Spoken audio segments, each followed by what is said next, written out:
Shalom Bapak Ibu dan saudara-saudari sekalian. Baik, sebelum kita mendengarkan kebenaran firman Tuhan pada pagi hari ini, mari kita bersatu dalam doa. Ya Tuhan Allah Bapa, terima kasih kami akan mendengarkan kebenaran firman-Mu. Kiranya hamba-Mu yang akan menyampaikan kebenaran firman-Mu, Engkau beri kekuatan, penyertaan yang berasal dari Engkau saja, dan Engkau yang berkata-kata Tuhan, semoga kami dapat mengerti dan memahaminya. Terima kasih Yesus, kami siap mendengarkan kebenaran firman-Mu.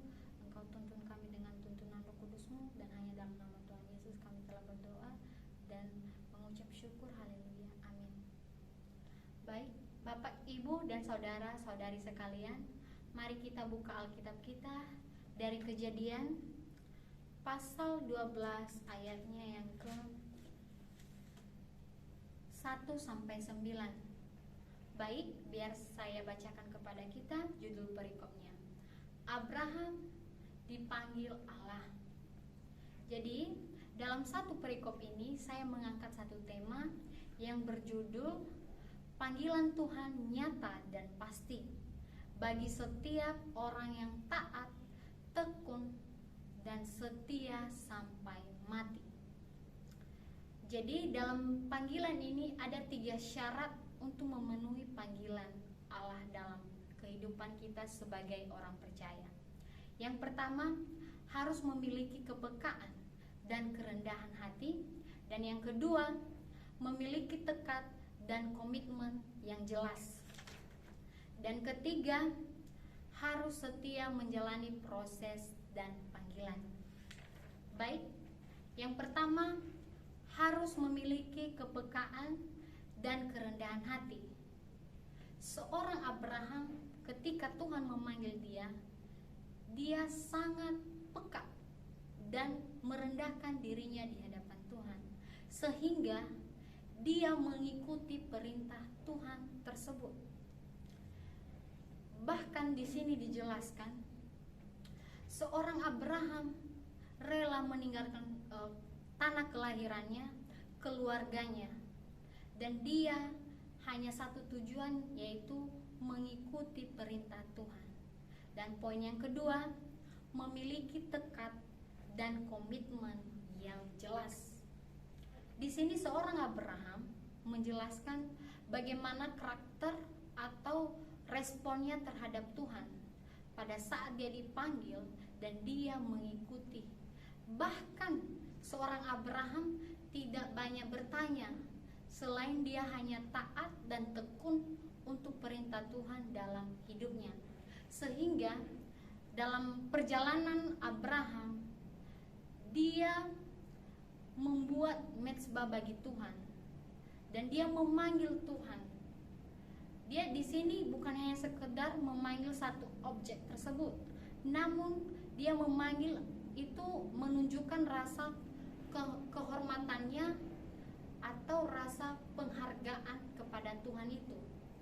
Jadi di saat perjalanannya dia memuliakan nama Tuhan dan menjunjung tinggi nama Tuhan. Dan poin yang ketiga, harus setia menjalankan proses dan panggilan. Jadi Abraham di sini dia sungguh-sungguh menjalankan panggilannya, sehingga istrinya Sarai dan Lot, keponakannya atau anak saudaranya, dan seluruh kepunyaannya dia tinggalin dengan satu tujuan, yaitu mengikuti perintah Tuhan dalam hidupnya. Jadi seorang Abraham ini memiliki ketaatan, ketekunan, ketulusan hati, kerendahan hati, dan kesungguh-sungguhan hati untuk melayani Tuhan. Baik, kesimpulan buat kita semua,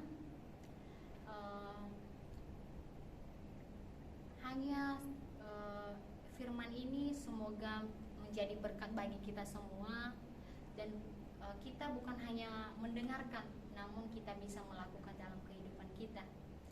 Dan saya tekankan kepada kita semua di tempat ini, termasuk saya, bagaimana respon kita ketika Tuhan memanggil kita untuk menginjil, menggembalakan orang. Marilah kita mengintrospeksi diri, bagaimana respon kita untuk hal sedemikian ketika Tuhan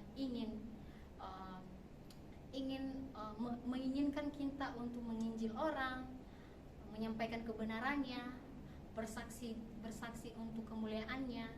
Jadi mari kita renungkan bersama-sama, apakah kita bisa seperti Abraham yang tak ragu dan tidak cemas di mana dia ditempatkan, atau di mana tempat yang akan dia kunjungi atau tempat yang akan dia tempuh.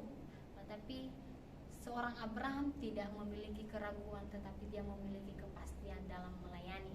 Jadi Bapak, Ibu, Saudara-saudari sekalian, mari kita melayani Tuhan dengan setulus hati kita, ketaatan kita kepada Tuhan, ketekunan kita, dan kesungguh-sungguhan hati kita. Dan marilah kita rendahkan hati kita kepada Tuhan, dan mari kita melayani Tuhan sepenuh hati. Dan begitu saja firman Tuhan pada pagi hari ini. Semoga firman Tuhan pada pagi hari ini menjadi rema di setiap pribadi kita, dan kita bisa mengimplementasikan dalam hidup kita dan melakukannya. Baik, mari kita tutup dalam doa. Tuhan Yesus, kami telah mendengarkan kebenaran firman-Mu. Semoga apa yang kami dengar pada pagi hari ini kami dapat mengerti dan memahami.